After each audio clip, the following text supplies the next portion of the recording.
అది కొమ్మాల గ్రామం ఉప్పలయ, నా పేరు కుంటిగొడ్ల ఉప్పలయ. కేటీఆర్ ని నిన్న అరెస్ట్ చేస్తామని అన్నారు. తీసుకుపోయారు, ఏసీ వచ్చింది, ఈడీ వచ్చింది, విచారణకు పంపించారు. విచారణ పంపిస్తే 7 గంటలు 8 గంటలు కూర్చోబెట్టారు కేటీఆర్ సార్ని. ఏం అడిగారు? ఏం ప్రశ్న? నువ్వు అడిగిన ప్రశ్నకు, ఈడీ అడిగిన ప్రశ్నకు 5 సార్లు, నువ్వు ఎన్నిసార్లు 10 సార్లు అడిగినా గానీ కేటీఆర్ సమాధానం ఇచ్చిండు, చెప్పిండు నీకు. నువ్వు ఎన్నిసార్లు విచారణ పిలిచినా గానీ కేటీఆర్ సార్ 10 సార్లు పిలిచి, నేను 5 సార్లు పిలిచినా వస్తా అని కూడా ఛాలెంజ్ చేసిండు. నీకు దమ్ము ధైర్యం ఉంటే నువ్వు పబ్లిక్ లో పెట్టు, నువ్వు అసెంబ్లీలో పెట్టవని చెప్పిండు రేవంత్ రెడ్డిగా. మరి ఇద్దరం కూర్చున్నాయి, మొత్తం వీడియో మొత్తం మన టీవీ ఛానల్ పెట్టు, కూర్చొని మాట్లాడదాయి. నిజమేందో అబద్దమేందో మనకు జనం ప్రజలే చూస్తారు, రాష్ట్ర ప్రజలు చూస్తారు. నువ్వేందో నేనేందో నిజమనేది ప్రజలకు తెలవాలి కదా.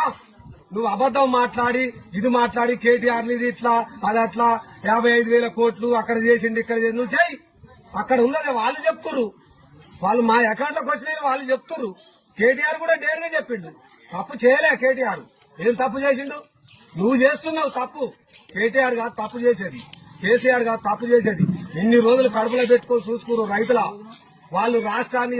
ఇలా హైదరాబాద్ ఇలా ఎట్లా చేసిండు కేటీఆర్, ఏ విధంగా చేసిండు? చర్చ శ్యామలం అయింది ఇలా హైదరాబాద్. ఇలా ఊర్లు కూడా చిన్న రైతు పెద్ద రైతు బాగుపడాలని కేసీఆర్ సారు అంత అందరికి ఇచ్చిండు రైతు బాగు. ఒక్క గుంట పోకుండా ఇచ్చి మంచిగా ఆడుకోండి. కేటీఆర్ హైదరాబాద్ చర్చ శ్యామలం చేశాడు. నేను ఉండా, నువ్వు పోతి దాగు పోతి, ఒక ఇంగ్లీష్ ముక్క రాదు, నీకేం మాట్లాడదు తెలియదు. నీకు మైక్ అందుకుంటే నీకు బూతు, ఇక బూతు మాటలే. ఇక అంతకన్నా ఎక్కువ అయితే ఏం లేదు ఇక రేవంత్ రెడ్డికి. ఇక అది మాట్లాడు మాత్రం వస్తుంది, ఇక అంతకన్నా ఎక్కువ ఏం రాదు. కూర్చొని మాట్లాడమని చెప్పిండు కేటీఆర్. సవాల్ చేసిండు, నువ్వు రా. హరీష్ రావు కూడా చెప్పిండు, నువ్వు ఎక్కడ ఫిక్స్ చేస్తావో చెయ్యి, నువ్వు డేట్ నువ్వే చెయ్యి, నువ్వు టైం నువ్వే చెప్పు, నేనే కారు తోలుతావు పోదా మూసి.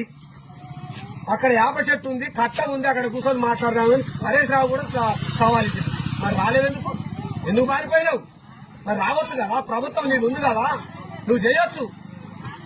ఎందుకు చేయలేవు? నువ్వు రా, నిలబడు. రైతులకు చేయలేవు. నువ్వు ఇచ్చిన హామీలే సార్ మేము అడిగేది. నువ్వు ఇచ్చినే, నిన్ను మేము ఇవ్వని, నీకు ఓట్లేస్తావు, నువ్వు మాకు ఇస్తే ఓట్లేస్తావు నిన్ను అడగాలే. నువ్వు చెప్పినవి నిన్ను ఎక్కువ అడగావు. నువ్వు 15,000 రైతు బంధు ఇస్తా అన్నావు. ఎలక్షన్లు ఏమేమని చెప్పినావు, మేము ప్రశ్నలు ఏమని పెట్టావు? 15,000 అన్నావు. కూలీలకు 12,000 అన్నావు. ఇవన్నీ చెప్పావు. మరి ఇప్పుడు 12,000 అన్నావు. అది నోరా? ఈ తాటి మట్ట ఏందది? ఏమన్నా అంటే కేటీఆర్ ఇది, ఈ తెలంగాణ బొమ్మ మార్చుడు, ఈ ఆశేసేది సీఎం.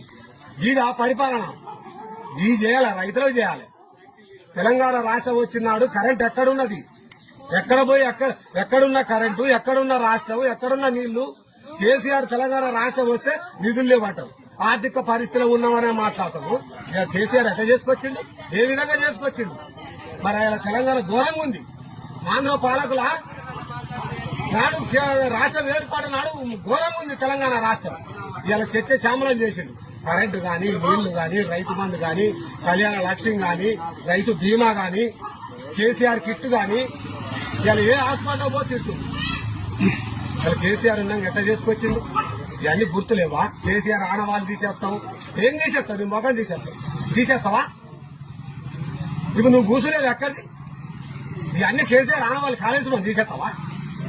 ఇలా 33 జిల్లాలు చేసిండు కేసీఆర్, తీసేస్తావా? ఇలా గ్రామ సర్పంచులు తండాలు మొత్తం చేసి తీసేస్తావా ఆనవాళ్ళు? కేసీఆర్ ఆనవాళ్ళు